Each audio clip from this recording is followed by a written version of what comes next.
베드로전서 2장 2절의 말씀입니다. 우리 다 같이 합독하도록 하겠습니다. 갓난 아이들 같이 순전하고 신령한 젖을 사모하라. 이는 그로 말미암아 너희로 구원에 이르도록 자라게 하려 함이라. 아멘. 성도 여러분, 설을 어떻게 지내셨습니까? 이번 연휴가 길어서 제가 만나는 분마다 참 길었다 이런 말을 많이 하시더라고요. 그런데 또 이렇게 내일을 바라보면 짧은 것 같은 그런 생각이 들 줄로 생각이 됩니다. 항상 주 안에서 평안하시고 기쁨이 충만하시고 가족 간에 평강이 넘치기를 주의 이름으로 축복합니다. 우리 옆에 분들과 인사 나누는데요, 일어나 말씀의 빛을 발합시다. 그렇게 인사 나누도록 하겠습니다. 일어나 말씀의 빛을 발합시다.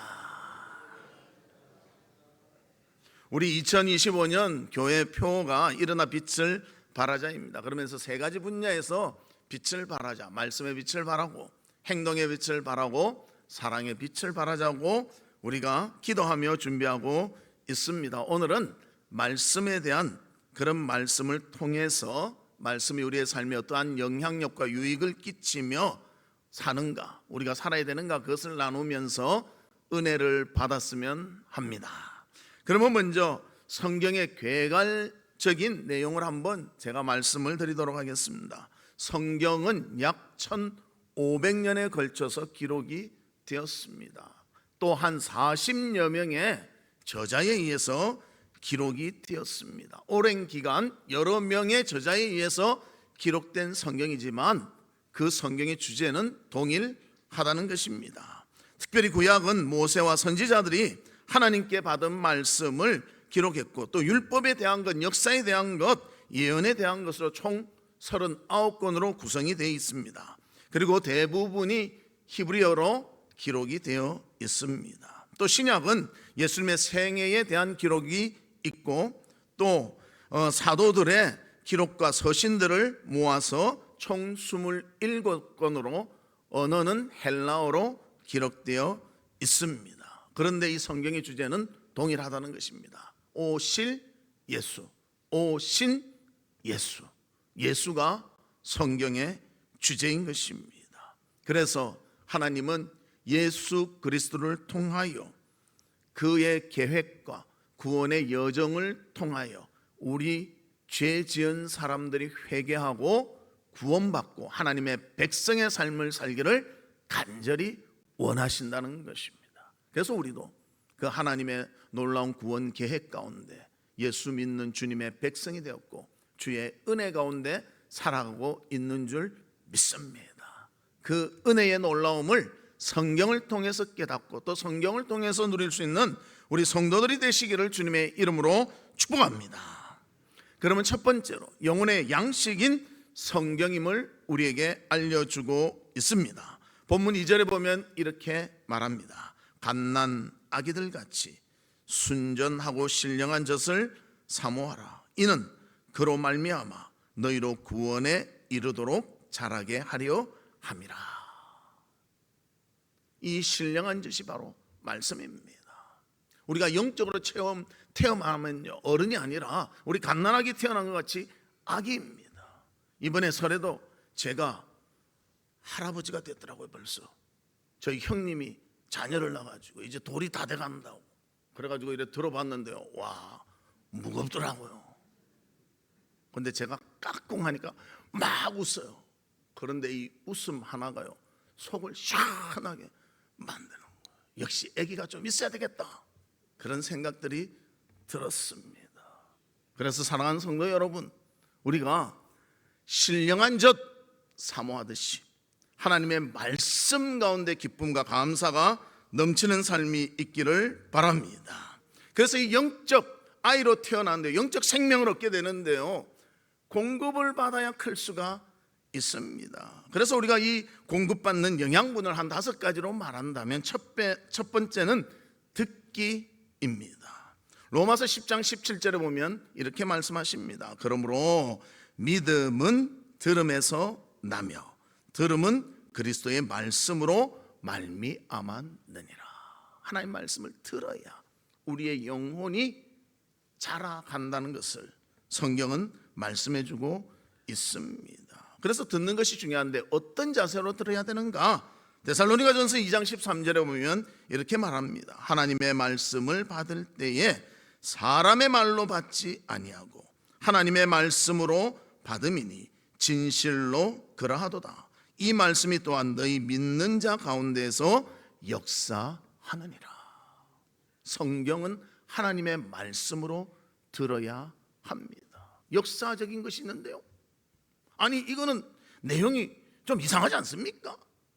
왜 이렇게 간음하고 이런 내용까지 성경에 적습니까? 그러나 성령의 감동으로 성경의 저자들이 기록했고요, 이 모든 것이 하나님께서 역사하셔서 기록한 것이기 때문에 우리는 하나님의 말씀으로 들어야 하는 것입니다. 또 사도행전 17장 11절에는 이렇게 말합니다. 베레아에 있는 사람들은 데살로니가에 있는 사람들보다 더 너그러워서 간절한 마음으로 말씀을 받고 간절한 마음으로 받았다는 것입니다. 우리가 무슨 일을 할 때요, 대충 할 수도 있고요, 간절한 마음으로 할 수도 있습니다. 제가 보니까요, 저희 조카들 이래 자주 만나기도 하는데 명절에 만나지 않습니까? 평소 때는 얘들아 이리 오너라 하면요 오지를 않아요 잘. 그래서 한 명 데려다 놓고 또 다른 명 데리고 놓고 세 번째 데리러 가면 두 명 또 흩어지고, 그래서 애들 모으기가 너무너무 어렵더라고요. 근데 이번에는 잘 모여 세배하거라 하니까요 쏜살같이 와서 줄을 쫙 서가지고 빨리 앉으세요. 우리가 마음을 집중할 수 있고요, 그런 계기점이 있으면 그런 모습이 되어진다는 것입니다. 하나님 말씀을 들을 때 간절함으로 들으라는 것입니다. 그래서 성경 말씀을 듣는 자세는 하나님의 말씀으로 믿고 들으며 간절함으로 들어야 한다는 것입니다. 그럼 두 번째로는 읽기입니다. 성경을 읽는 이유에 대해서 신명기 17장 19절에 말합니다. 평생에 자기 옆에 두고 읽어 그의 하나님 여호와 경외하기를 배우며 이 율법의 모든 말과 이 규례를 지켜 행할 것이라. 할렐루야. 항상 성경이 곁에 있고 그 성경을 두고 읽으며 하나님을 경외하는 방법을 알고 배우며 율법을 지키는 그런 삶을 살아야 한다는 것을 성경에서 말씀해 주고 있습니다. 언제나 가까이 성경을 두고 성경을 항상 읽고 묵상할 수 있는 우리 성도들이 되시기를 바랍니다. 세 번째는 연구입니다. 잠언 2장 4절에 보면 우리 같이 한번 읽어볼까요? 시작. 은을 구하는 것 같이 그것을 구하며 감춰진 보배를 찾는 것 같이 그것을 찾으면. 그렇게 말합니다. 은은 어떻게 구합니까? 길 가다가 이래 주스면 은입니까? 아니요. 땅을 파고요 막 캐냅니다. 그리고 이게 은이 아니에요. 걸러야 돼요. 정제 효과를 봐야 그것이 과정을 걸쳐서 얻게 된다는 것입니다. 부활을 찾을 때는 어떻습니까? 여러분들 보물찾기 해보셨습니까? 보물찾기 하면요 목적이 딱 하나야. 보물이 어디 있을까? 눈에 막 불을 켜고 찾잖아요. 저는 보물찾기에는요 완전히 꽝입니다. 전 이제껏 보물 찾은 적이 거의 없어. 찾은 것도 누가 두 개 찾아가 하나 줘가지고 얻어서 찾았지 찾은 적이 없어요. 근데 이 잘 찾는 분은 보니까요 저보다 두 걸음 앞에 가는데 있는 걸 다 집어가더라고요. 그래서 제가 저기 있구나 하고 딱 찾으려는데 먼저 싹 발견하지만 찾지는 못하는 그런 일들이 있더라고요. 우리가 간절한 마음으로 또 하나님을 바라보며 그 모든 것을 깊이 연구하면서 내 것으로 삼는 그런 마음으로 은을 정죄하듯이 또 보배를 찾듯이 우리가 하나님 말씀에 집중할 수 있는 모든 성도들 되시기를 바랍니다. 네 번째로는 암송입니다. 하나님은 우리에게 원하시는 것이 있습니다. 그래서 잠언 7장 1절에서 3절 말씀에 보면 이렇게 기록합니다. 내 아들아 내 말을 지키며 내 계명을 간직하라. 내 계명을 지켜 살며 내 법을 내 눈동자처럼 지키라. 이것을 내 손가락에 매며 이것을 내 마음판에 새기라. 간직하고 새기라고 말하고 있습니다. 지키기 위해서는 이 방법이 좋다는 것이죠. 암송할 때 좋습니다. 우리가 무언가 종이에 이래 적어서 볼 수도 있다. 그런데 종이 잊어버리면 무슨 내용인지 까먹는 경우도 많습니다. 그런데 이래 관광지나 이런 데 가보면요, 바위에 이름 파놓은 사람이 있더라고. 그 사람 나 누군지도 몰라요. 그런데 홍길동? 와, 누가 이래 팠지? 하고 보게 됩니다. 마음에 새기고요, 간직하면 돌에 새긴 것 같이 흔들림 없이 끝까지 갈 수 있다는 것입니다. 그래서 암송은 머리에 간직하고 마음에 새기는 것입니다. 여러분, 하나님의 말씀을 머리에 간직하고 마음에 새기는 우리 성도들 되시기를 주의 이름으로 축복합니다. 다섯 번째는 묵상입니다. 묵상은 소가 되새김질을 해서 다시 그것을 꼭꼭 씹어서 소화시켜 먹는 것 같이 하나님의 말씀을 내 것으로 소화시켜서 만드는 것을 말합니다. 그래서 시편 1편 1절과 2절에 보면 이렇게 말합니다. 복 있는 사람은 어떠한 사람인가? 오직 여호와의 율법을 즐거워하여 그 율법을 주야로 묵상하는도다. 항상 기억하고 묵상하고 내 것을 삼아서 또 되새기며 또 되새기며 하나님의 말씀을 마음이 움직이도록 또 행동으로 옮길 수 있도록 내 삶의 일상이 되도록 묵상하며 살아가는 것을 말하는 것입니다. 사랑하는 성도 여러분, 영혼의 양식인 성경을 듣고 읽고 또 연구하고 암송하고 묵상하여 하나님 앞에서 아름다운 말씀의 풍요함을 누리는 우리 성도의 삶이 있기를 주님의 이름으로 축복합니다. 두 번째로는 성경은 하나님 말씀이라는 것, 다른 무엇이 아니고요, 하나님 말씀입니다. 독일의 벨하우젠이라는 사람이 있었습니다. 그는 어떤 말을 했는가?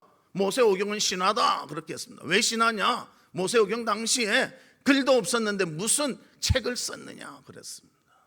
그런데 고고학자들이 찾아보니까요, 그 시대에도 이미 문자가 있었습니다. 그럼에도 불구하고 그는 정확히 모르고 그런 말을 했다는 것입니다. 그리고 모세오경은 하나님의 말씀 아닙니까? 우리가 읽고 아직까지도 그 말씀을 믿으며 살아가고 있는데, 믿지 못하는 사람은요, 자기가 안 봤다고, 자기가 체험하지 않았다고 아니라고 말할 수가 있다는 것입니다. 그래서 우리 성도님들은 말씀을 진리의 말씀으로 믿고 확신하며 살아가는 성도들이 되시기를 바랍니다. 그리고 또 독일의 불트만이라는 학자가 있는데요, 그는 무엇을 또 신화라고 말했는가? 예수 그리스도의 십자가, 부활, 승천 모두 신화다. 자기가 믿을 수 없으니까 그렇게 말했습니다. 그런데 분명히 성경은 예수 그리스도의 죽음과 부활과 승천에 대해서 증거하고 있고요, 역사적으로도 증거가 됐습니다. 또 특별히 튀르키예에 있는 성소피아 사원에서 책이 하나 발견됐는데요, 그 책의 이름이 빌라도의 보고서입니다. 그 내용이 무엇인가 하면 예수님 당시에 처형을 지시한 빌라도가 로마 황제 가이사에게 이렇게 처형했습니다, 그리고 살아났습니다, 이 보고를 보내드린 거예요. 그래서 그것이 확실히 역사적 사건임을 증거하는 책도 있다는 것입니다. 사랑하는 성도 여러분, 성경을 확신을 가지고 믿고 의심하지 말고 내 것으로 삼는 귀한 삶, 하나님의 말씀인 성경임을 믿고 따르는 우리 성도들 되시기를 주님의 이름으로 축복합니다. 그래서 디모데후서 3장 16절에 이렇게 말합니다. 많이 들은 말씀입니다. 모든 성경은 하나님의 감동으로 된 것으로 교훈과 책망과 바르게 함과 의로 교육하기에 유익하니.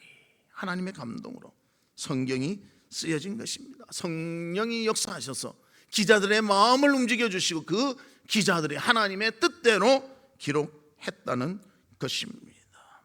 그리고 또 이사야 34장 16절에서는 이렇게 말합니다. 우리 같이 한번 읽어보겠습니다. 시작. 너희는 여호와의 책에서 찾아 읽어보라. 이것들 가운데서 빠진 것이 하나도 없고 제 짝이 없는 것이 없으리니 이는 여호와의 입이 이를 명령하셨고 그의 영이 이것들을 모으셨음이라. 할렐루야. 찾아보라, 빠진 것 없고요. 다 짝이 맞도록 하나님이 성령을 통해서 준비하시고, 그 말씀이 바로 성경이란 것을 우리에게 말씀해 주고 있습니다. 정확무오한 아무 오류가 없고 정직하고 정확한 말씀이 바로 성경 말씀, 진리이다. 이것을 우리에게 알려주고 있습니다. 그래서 의심하지 말고요, 믿고 보시기를 바랍니다. 아멘 하면서 읽고 들으시기를 바랍니다. 세 번째로는 구원의 역사가 성경에 기록되어 있다는 것입니다. 태초에 하나님은 세상과 사람을 창조하셨습니다. 특히 사람을 창조하시면서 창세기 1장 27절에 이렇게 말씀하십니다. 하나님이 자기 형상 곧 하나님의 형상대로 사람을 창조하시되 남자와 여자를 창조하시고, 하나님 창조하셨다고 분명히 기록하고 있습니다. 그런데 과학자들 뭐라고 합니까? 진화론 이런 거 얼마나 말 많이 합니까? 성경 그런 거 믿는다고 우리 보고 무식하대요. 저번에 신문을 본데 뭐라 나온지 아십니까? 진화론의 대가 누가 말한다 이러면서 아직도 멍청한 사람들이 많다. 성경에 있는 대로 창조되었다고 한다. 그래. 누가 진짜 무식합니까? 누가 무식한지 분명하시죠? 물음표입니까? 그러면 안 돼요. 진리는 변하지 않습니다. 하나님이 우리를 창조하셨어요. 하나님의 형상대로 영혼이 있는 사람으로 하나님이 창조하셨습니다. 그래서 영혼이 있는 존재는 사람밖에요. 짐승은 영혼 없습니다. 그런데 요즘 어떻습니까? 개가 사람보다 더 존경받아. 뭐 이래 끌고 가면 애기인 줄 알고 이래 보면요, 제가 전에도 말했죠. 길 가다가 저하고 개 끌고 가는 아주머니하고 만났는데 제가 깜짝 놀라고 개도 깜짝 놀라니까 저보단 미안한 소리 안 하고 개 보고 너 괜찮냐? 하고 싹 가는 거예요. 세상이, 하나님 만든 질서가 있는데요, 그 질서를 지키지 않는 거예요. 여러분 꼭 기억하셔야 됩니다. 한 번 안 지키면요, 두 번째는 조금 더 느슨해지고요, 세 번, 네 번, 다섯, 여섯 번 가면요 혼돈되어 버리고 맙니다. 하나님의 말씀이 진리인데도 불구하고 자기가 믿지 못하니 연례시켜버리고요, 하나님의 형상으로 만들어진 우리인데 그 놀라운 것을, 창조된 것을요, 무슨 이상한 말미잘 같은 것을 시작해서 원숭이가 돼가지고 사람이 됐다, 사람을 동물 취급하는 것입니다. 진화론은요 우리의 가치를 깎아내리는 거예요. 그런 사상 속에 있으니까요, 사람을 우선하기보단 개를 우선하는 그런 세상이 되어버리고 말았습니다. 우리가 정신을 차리고요, 무엇이 바른가를 깨닫고 살아야 한다는 것입니다. 그래서 하나님께서 이 인간을 귀하게 창조를 하셨습니다. 그런데 불행하게도 첫 번째 인간 아담이 죄를 짓고 맙니다. 하나님에 대한 불순종으로, 배신으로 타락하게 되고, 타락의 결과로 수고와 고통과 죽음이 찾아왔습니다. 그 고통 속에 헤맬 때 하나님이 우리의 그 고통을 발견하시고 우리를 살리시기 위해서 우리의 구원 계획을 세우셨습니다. 그래서 예수님 전에 부른 사람이 누군가? 아브라함입니다. 그래서 선민을 세우시고요, 아브라함의 저 후손을 통해서 구원이 이루어진다는 예언의 말씀을 주시고, 아브라함을 믿음의 조상으로 삼아 주셔서 믿음이 있는 자, 예수 그리스도를 구주로 믿는 자는 어떠한 죄를 지어도 다 용서받고 구원받는 하나님의 백성이 되도록 인도해 주셨다는 것입니다. 그리고 하나님은 언약을 맺으십니다. 아브라함의 후손 예수를 통하여 그의 십자가와 부활로 우리를 대속하시며 영원한 생명을 누린 자로 삼아 주시겠다고 약속하셨습니다.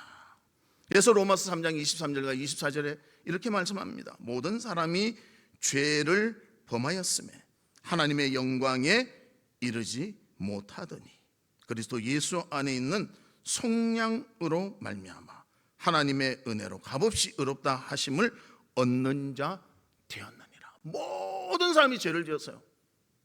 스스로 구원할 수 없고요, 구원받을 수 없었다는 거예요. 그런데 예수 그리스도의 속량으로, 예수 그리스도의 대속의 죽음으로 말미암아 그 죽음이 나의 죽음과 나의 죄를 위한 죽음인 줄 믿는 자는 모두가 구원 얻도록 하나님이 우리에게 계획하신 것을 이루어 주셨다는 것입니다. 그래서 아브라함의 언약으로 인해서 오신 예수 그리스도, 그를 통하여 우리를 구원하시고 이제는 교회를 통하여 복음이 전파되도록 우리에게 귀한 명령을 허락해 주셨습니다. 그래서 대명령이라고 말하지 않습니다. 마태복음 28장 19절과 20절에 보면 그러므로 너희는 가서 모든 민족을 제자로 삼아 아버지와 아들과 성령의 이름으로 세례를 베풀고 내가 너희에게 분부한 모든 것을 가르쳐 지키게 하라. 볼지어다 내가 세상 끝날까지 너희와 항상 함께 있으리라 하시니라. 하나님이 언제나 우리와 함께 계시겠대요. 우리 편이 되어 주신대요. 우리를 도와주신대요. 우리와 함께 해 주신대요. 믿으십니까? 우리가 그 말씀을 힘입어서 이 세상이 힘들고 지치고 어려워도 승리해 나가는 것입니다. 제가 보니까 명절 증후군이라는 게 있더라고요. 누구한테 오는가? 주부들한테 많이 와. 왜? 명절 때 너무 이래 수고를 많이 하니까요. 딱 끝나면 막 긴장도 풀리고 이제는 아무것도 하기 싫다, 손가락도 까딱하기 싫다. 이게 명절 증후군입니다. 우리 이것도 주님의 은혜로 이기시기를 바랍니다.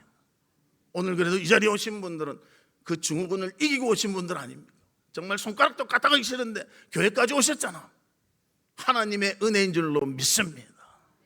우리가 이 은혜를 힘입고 살아가는 자예요. 내 힘으로 사는 것 같지만요, 하나님의 은혜가 없으면요 전부 맥 빠지고 힘없이 살아가는 거예요. 그러나 하나님 은혜가 있으니까 지치고 힘들어도 극복하며 이기며 승리하며 살아가는 줄 믿습니다. 한 18세의 한 구두 수송공이 있었습니다. 그는 하나님의 말씀을 통해서 진리를 깨달았습니다. 그리고 그는 하나님 앞에 자신이 죄인임을 깨닫고 그때부터는 내가 하나님을 위해서 무엇을 할까 고민하다가 준비하기로 시작했습니다. 라틴어를 배우고 헬라어를 배우고 히브리어를, 화란어를, 불어를 독학했습니다. 그리고 1793년 침례교 목사님이 되었습니다. 그리고 영국을 떠나 인도로 건너가서 벵골어로 성경을 번역하면서 원주민에게 진리를 증거했습니다. 이 구두 수송공이 바로 현대 선교의 창시자인 윌리엄 캐리입니다. 그는 유명한 말을 남겼습니다. 하나님께 위대한 것을 기대하라. 그리고 하나님을 위해 위대한 것을 시도하라. 그렇게 귀한 말을 남겼습니다.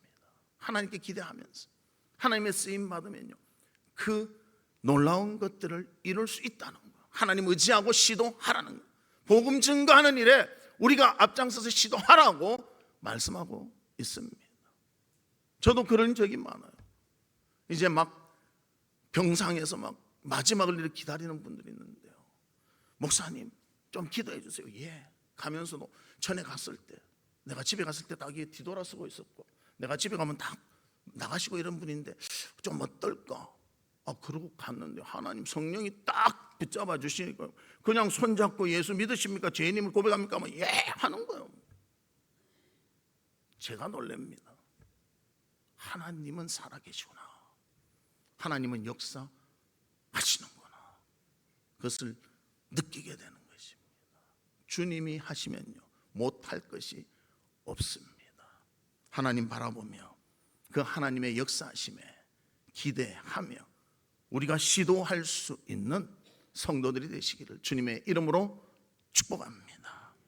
네 번째로는 이 성경은 꼭 읽고 순종해야 한다는 것입니다. 그래서 하나님의 말씀을 믿고 신뢰하며 또 그 말씀대로 순종하시기를 바랍니다.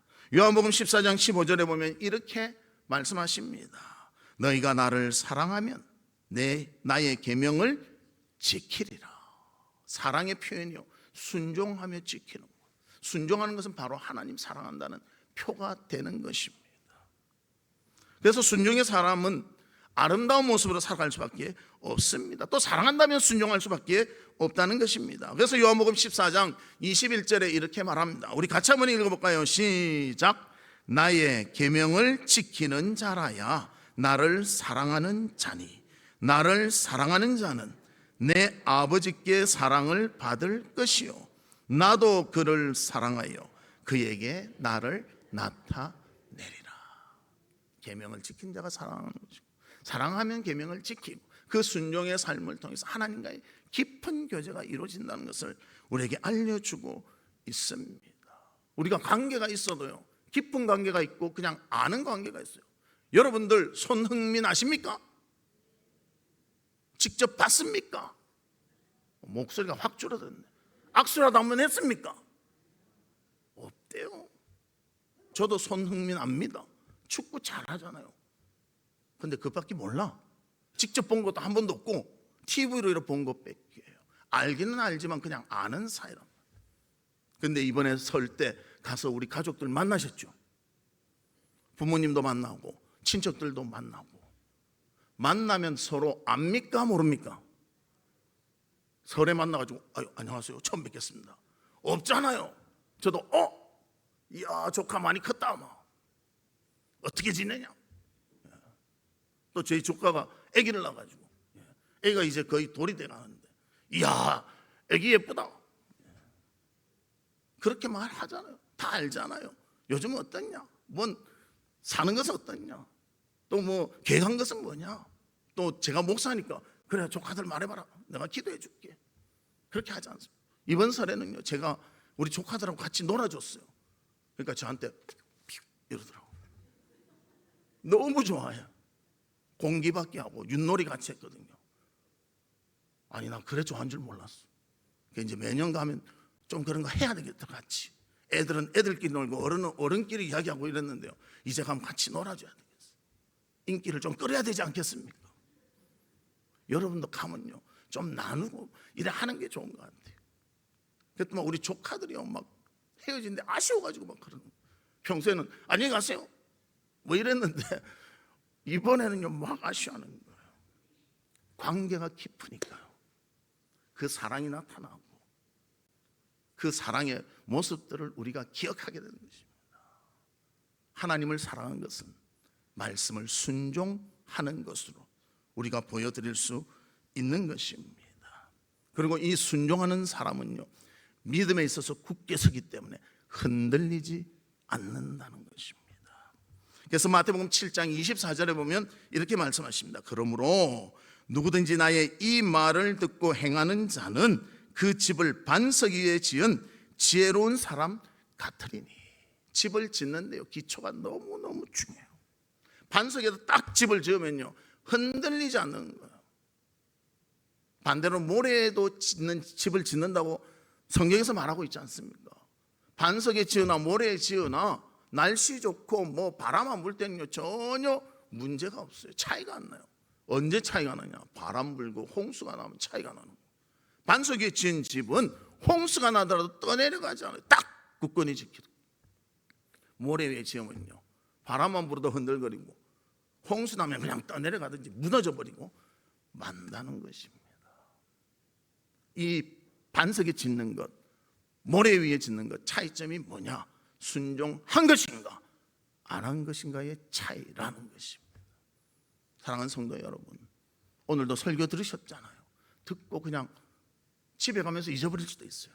그러나 이 설교를 기억하시고 우리가 말씀에 대해서 어떻게 사는 것이 유익하며 영향력이 있는 삶인가를 아시고 순종하며 살면 진리에 굳건한 기초를 쫙 땅에 박고 고난과 아픔이 있을 때도 흔들리지 않으며 끝까지 지켜나갈 수 있는 믿음의 굳건함이 생기게 되어진다는 것입니다.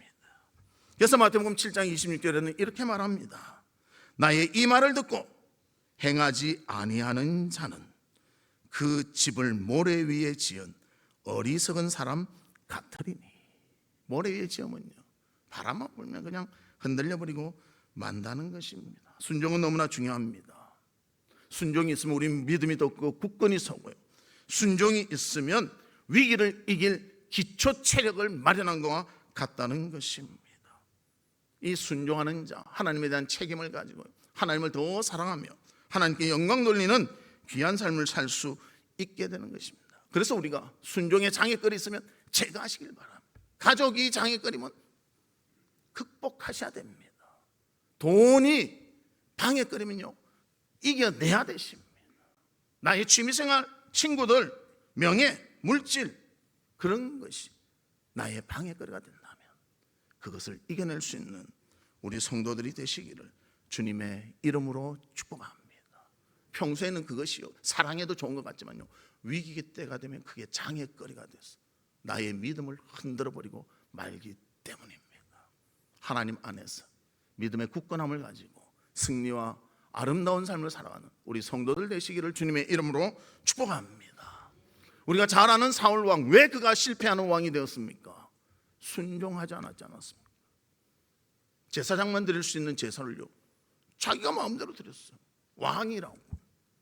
그러나 하나님의 말씀에 불순종하니까, 하나님이 버리시니까 왕도 아무 힘을 쓰지 못했다는 것입니다. 아말렉을 칠 때 완전히 전멸하라 했는데요, 자기 마음대로 이거는 살려놓고 이거는 죽이고, 살린 것을 가지고 하나님께 제사 드리겠습니다. 그러나 하나님이 받아주시지 않았습니다. 왜? 주님의 말씀에 불순종했기 때문에. 그래서 우리는 온전히 하나님께 순종할 수 있는 주의 자녀들 되시기를 주님의 이름으로 축복합니다. 말씀의 결론을 맺도록 하겠습니다. 성경은 영혼의 양식으로 영적 생명을 얻게 하고 또 자라게 만듭니다. 그리고 성경은 하나님의 말씀으로서 정확무오하며 하나님의 뜻을 깨닫게 만듭니다. 그리고 성경은 우리의 구원의 진리에 대해서 분명히 알려주시기 때문에 성경 말씀을 통해서 진리를 깨닫고 주의 백성이 될 수가 있는 것입니다. 그리고 이 성경 말씀은 꼭 순종해야 됩니다. 그래야 반석 위에 세운 집과 같아서 고난과 아픔이 있을 때 흔들리지 않고 그것을 견디며 이기며 승리하며 나갈 수가 있는 것입니다. 진정 하나님의 말씀을 사모하는 우리 성도들 되시기를 주의 이름으로 축복합니다. 이 시간 우리 같이 기도하는데요, 하나님 아버지, 영혼의 양식인 성경을 우리가 바라보게 해 주시옵소서. 성경을 듣고 읽고 묵상하고 연구하고 암송하게 하여 주시옵소서. 주의 말씀인 성경을 믿고 또 구원의 역사가 있음을 깨닫고 꼭 말씀대로 순종하는 저희가 되게 해 주시옵소서. 우리 다 같이 동성으로 기도하도록 하겠습니다. 아버지 하나님, 진리의 말씀 성경을 저희들에게 허락해 주심을 감사드립니다. 1500년에 걸쳐서 40년의 저자를 통하여 구약과 신약 39권 27권을 허락해 주심을 감사합니다. 오실 예수, 오신 예수, 우리의 구원에 관한 책인 줄 믿사오니 성경 말씀을 통하여 구원받고 하나님 앞에 아름다운 모습으로 다가서는 저희가 되게 하여 주시옵소서. 영적 양식인 성경을 듣고 읽고 또 연구하며 암송하며 묵상할 수 있도록 하여 주시고, 이 말씀이 하나님의 말씀임을 깨닫고 구원의 길임을 알고 온전히 순종할 수 있도록 축복해 주시고 함께해 주시옵소서. 하나님 아버지, 우리에게 귀한 진리의 말씀 성경을 허락해 주시니 감사드립니다. 언제나 그 말씀 가운데 거하며 순종하며 영광 돌리는 저희들이 될 수 있도록 인도해 주시옵소서. 예수 그리스도의 이름으로 기도하옵나이다. 아멘. 지금은 우리 주 예수 그리스도의 은혜와 하나님의 무한하신 사랑과 성령님의 감화 감동 위로 교통하심이, 하나님의 말씀이 영적 양식임을 알고 듣고 읽고 묵상하고 또 연구하며 암송하며 말씀의 깊이를 깨닫게 하시고 언제나 그 말씀 가운데 순종하며 살기를 소망하는 우리 사랑하는 성도들 위에와 성도들의 가정과 나가는 직장과 행하는 사업과 바라고 소원하는 모든 일들 위에 지금으로부터 영원토록 함께 있을지어다. 아멘.